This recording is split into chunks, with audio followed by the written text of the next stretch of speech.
നമുക്കൊക്കെ ഒരു തോന്നലുണ്ടായിരുന്നു pharmacy degree ഉണ്ടെങ്കിൽ മെഡിക്കൽ ഷോപ്പിൽ മാത്രമാണ് ജോലി കിട്ടുക എന്നത്. എന്നാൽ അതങ്ങനെയല്ല.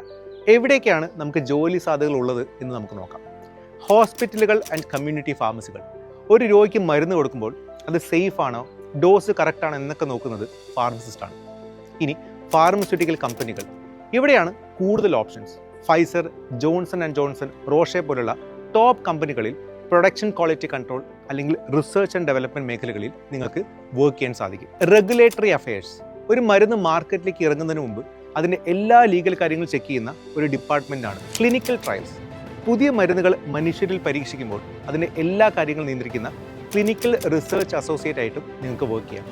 പിന്നെ ഈ ജോലി കിട്ടിക്കഴിഞ്ഞാൽ നിങ്ങൾക്ക് UK GPHC രജിസ്ട്രേഷനോ, ഓസ്ട്രേലിയയിലാണെങ്കിൽ അഫ്ര രജിസ്ട്രേഷനോ ഒക്കെ എടുത്ത് ഇവിടെ സ്ഥിരമായി ജോലി ചെയ്യാൻ പറ്റും.